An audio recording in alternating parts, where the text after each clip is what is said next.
Republicans did not see this coming. Democrats, led by AOC, were on fire, cross-examining these MAGA Republican witnesses at hearings yesterday.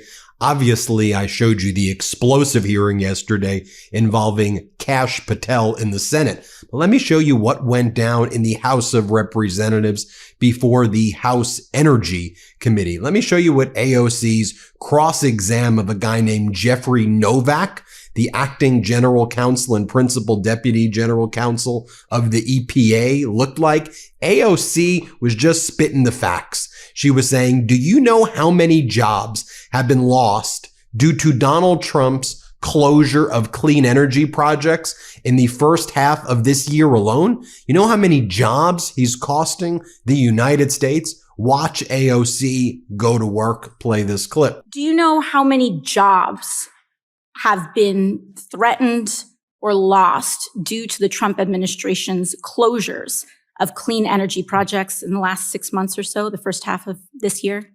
I'm not aware of any such analysis. 91,000. Trump administration and Department of Energy policies have cost Americans 91,000 jobs nationwide in rollbacks on efficiency. And, you know, these large numbers are statistics. They're hard to, I think, people to understand when they show up on a white paper. But in Colorado's 8th district, Amprius Technologies canceled plans to construct a $190 million battery plant in Brighton, Colorado.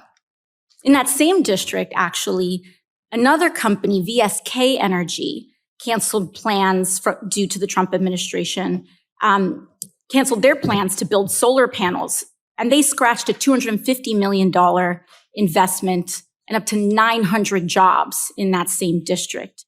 In Georgia 12, an EV plant was canceled due to the Trump administration and DOE's freezing of the EV charging program. Registered Georgia has a population of 157 people.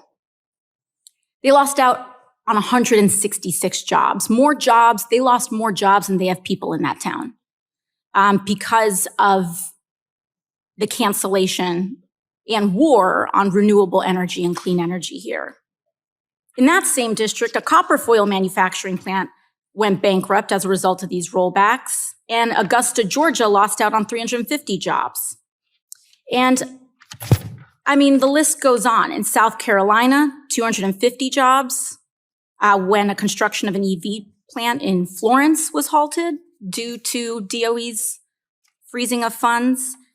I mean, we could go on. In Michigan 10th, 167 jobs were lost after $50 million worth of investment.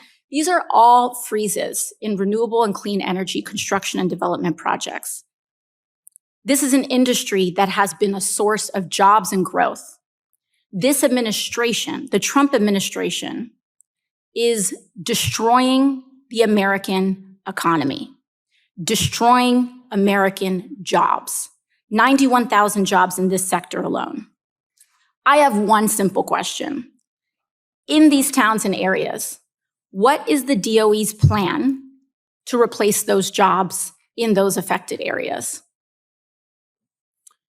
I'll say this is beyond the scope of what I'm prepared to testify to today. I'd be happy to take the question for the record in regard to the analysis that you cited here regarding job. Then you had Democratic Congress member Robert Garcia go to the floor of the House of Representatives because the MAGA Republicans put forward a piece of legislation that would lower the age to prosecute minors as adults from 16 down to 14 in D.C. First, let me show you what Congressmember Garcia said. Play this clip. I want to remind our Republican colleagues that crime in D.C. over the last few years has actually been going down. And quite frankly, the idea that we're now going to put middle schoolers in prison, this should be called the Middle Schoolers for Prison Act, is inhumane and shameful. We can all agree that crime should be taken on, that D.C. and other cities we want to make safer. But this idea that we're going to penalize children in middle school at the age of 14 and put them in prison is irresponsible and, quite frankly, it's un-American. I want to remind my colleagues that at this moment, what we're doing right now is stripping 700,000 residents who have come together in DC to create laws, to bring community together, to fight for statehood and representation. We're going to strip them from their ability to manage their own city. These efforts do nothing to reduce crime or improve public safety. And once again, I know that the president is obsessed with Washington, D.C. He's obsessed with its local laws. I ask him once again, he should step down as president and run for mayor if he's so interested. By the way, even Republican Thomas Massie from Kentucky had something to say. He said, tonight Congress will vote to lower the age to prosecute minors as adults from 16 down to 14 in DC. So let me get this straight, Congressmember Massie said. Congress wants to prosecute 14-year-olds as adults, but they don't want to prosecute adults who sexually abuse 14-year-olds. Release the damn Epstein files. And of course, you know what Kash Patel said at the hearing yesterday, just to remind you when he was asked by MAGA Republican Senator Kennedy about who else is in the Epstein files and who did Epstein traffic to. Kash Patel said that there's no credible information from the FBI that Epstein trafficked to anybody else. He was a lone wolf, is what they're going with now. To try to cover up Donald Trump's dark past, they're going with Epstein was a lone wolf. Utterly disgusting. Here, play this clip. You've seen most of the files. Who, if anyone, did Epstein traffic these young women to besides himself? Himself. There is no credible information. None. If there were, I would bring the case yesterday that he trafficked to other individuals. And the information we have, again, is limited. So the answer is no one? For the information that we have. In the files?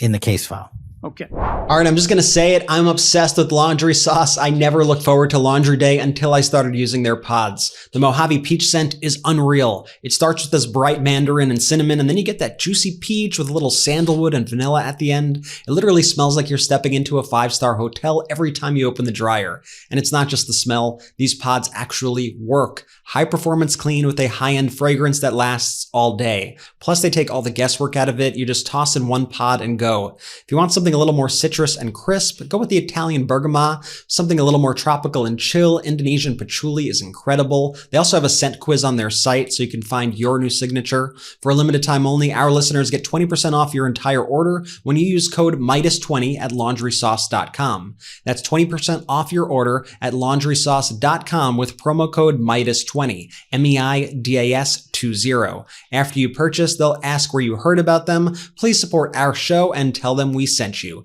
It's time to make Laundry Day the best day of the week. Now, I'm going to show you some other Democratic Congress members pushing back against the MAGA Republican absurdity. But let me show you Marjorie Taylor Greene at this congressional hearing where she wanted to bring up the topic of weather modification and cloud seeding, because one of the kind of conspiracies that MAGA Republicans push is that all of these storms that are taking place right now are the result of human cloud seeding and weather modification and not climate change and not global warming. That's why they push this. My own view is, of course, we need to analyze weather modification. We need common sense solutions, and we need to understand what it is to make sure that it isn't dangerous. So I agree with that, but that's not how MAGA Republicans are using this issue. They're using it to spread conspiracies that when there are these disastrous storms taking place, that it's some secret government plot that's doing it. But then again, Marjorie, Donald Trump's running the government right now. So how are you? Anyway, here's what Marjorie Taylor Greene had to say at the hearing yesterday. Play this clip on weather modification. Let's play it. Do we believe in God and that he has dominion over his perfect creation of planet Earth? Do we believe that he has given us everything we need to survive as a civilization since the beginning of time? Or do you believe in man's claim of authority over the weather based on scientists that have only been alive for decades and weren't here to witness the climate changes since the beginning of time? This is why I've introduced my bill, the Clear Skies Act, to end weather modification and geoengineering, because I don't believe planet Earth is a lab, and I don't believe people are lab rats. I believe that people have the right, and they have the God-given right, to have clean air, clean skies, clean water, and clean food. And here she is again. Let's play this clip. What we've learned here today has been fascinating. I hope the people watching at home have been able to see the radicalized positions on the other side of the aisle. Remember, if you even question that someone could control the weather, you were labeled a conspiracy theorist or crazy. Then they changed the message to, well, it's not hurting anyone, and it is to provide water for people. And now they've come full circle around to the point that modifying the weather is how they save the planet from the global warming hoax, whether you agree or not. The people clearly disagreed with the climate hoax and disagreed with my Democrat colleagues. Now, I want you to contrast that to Democratic Congresswoman Melanie Stansbury. I want you to watch this full clip because, first off, Congresswoman Stansbury deserves far more attention than she gets.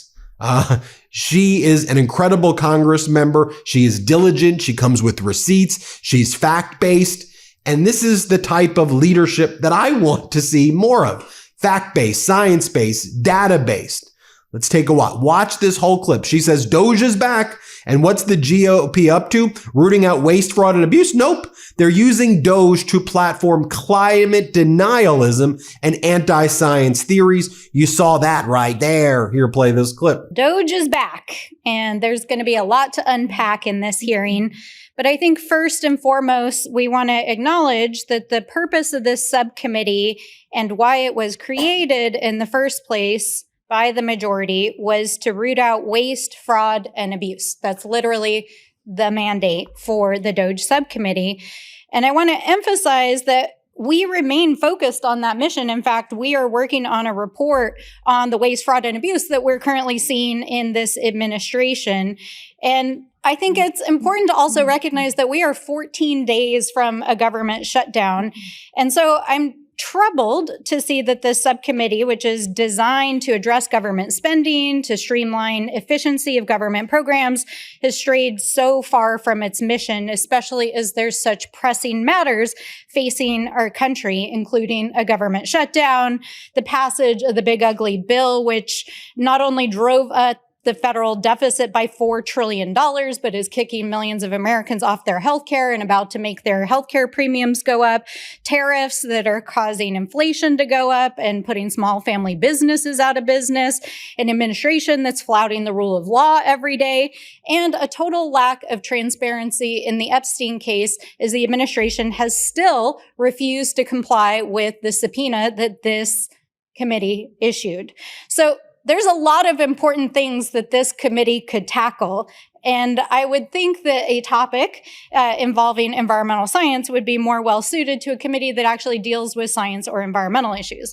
But I am happy to talk about climate change and weather modification. It's a topic that I've spent many years of my career working on. In fact, I worked more than 20 years as a water resources manager working on drought and water planning issues in the state of New Mexico. And I know how important addressing drought and water issues is for our farmers and ranchers out there. And personally and professionally, there's a lot to discuss with respect to weather modification. And so if we're going to talk about it, let's talk about it.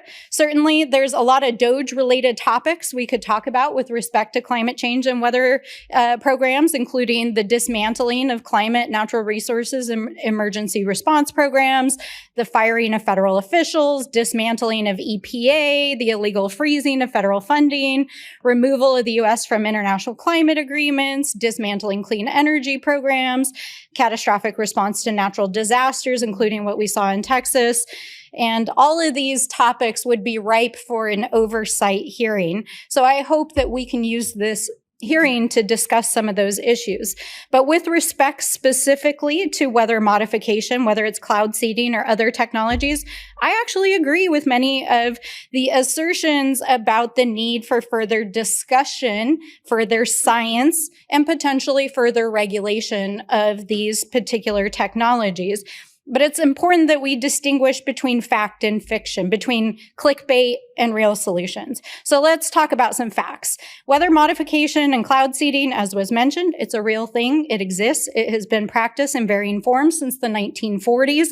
Increasingly, folks are looking at this as an opportunity to increase rain and precipitation, but the science is still out on many of these technologies, and we absolutely need to understand what are the implications for air quality, for precipitation, and the implications also for water rights in the West, because this could have far-reaching implications. But it's also important to understand that many of these technologies are in the R&D phase. They're in limited use in a number of states, and it's not actually technologies that the federal government even widely supports. This is largely in the private sector. So in the world of science, it is widely acknowledged that more science is needed to understand use, efficacy, and impacts of these technologies. So those are the facts. Those are the facts. But it's hard to understand why we're discussing banning these practices outright in this committee when the Oversight Committee in another subcommittee, literally as we're sitting here right now, is having a hearing about dismantling the Environmental Protection Agency. And the actual bill under discussion in this committee is trying to use the EPA to regulate these particular practices. So the inconsistency in governance is very confusing here. But there's a more insidious issue here, which I think we've already heard in some of the comments, which is the using of the platform of Congress to proffer anti-science theories, to platform climate denialism, and to ultimately put our communities at risk by continuing to put out disinformation. Now, finally, I want to show you Democratic Congresswoman Summer Lee. Here's what she's got to say. She similarly deserves far more attention than she gets. I think she is a very strong congresswoman.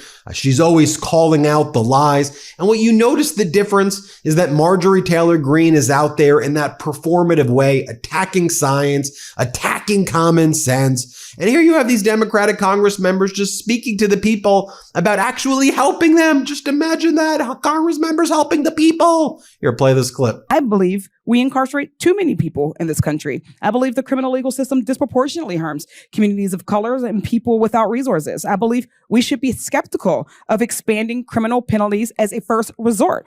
But this committee applies these principles selectively. When environmental enforcement protects communities from toxic pollution, suddenly we care about proportional punishment. When it's the corporations that face accountability for poisoning the air children breathe, suddenly criminal penalties are excessive. When businesses with multi-million-dollar monthly revenues face consequences for breaking the law, suddenly we discover concerns about government overreach. Where is this same compassion for the teenager caught with marijuana? Where is this concern about disproportionate punishment for the mother struggling with addiction? Where is this skepticism about criminalization when it affects people who don't have corporate lawyers and public relations teams? The answer is nowhere, because this isn't really addressing over-criminalization in our government. It's about who deserves protection from government power and who doesn't. The selective application of justice principles reveals everything about our priorities. Environmental crimes that harm entire communities get sympathy hearings. Street-level offenses get mandatory minimums. Corporate executives get understanding. Working families get prison sentences. The communities breathing polluted air, like mine, deserves better. The children in those communities deserve a government that protects them, not one that protects the corporations that's poisoning them. They deserve the same concern this committee shows for corporate defendants. Until every person gets the same consideration we've shown here today for environmental lawbreakers, our criminal legal system will remain fundamentally unjust. Well, there you have it, folks. Let me know what you think. Hit subscribe. Let's get to 6 million subscribers together. Want to stay plugged in? Become a subscriber to our Substack at MeidasPlus.com. You'll get daily recaps from Ron Filipkowski, ad-free episodes of our podcast, and more exclusive content only available at MeidasPlus.com.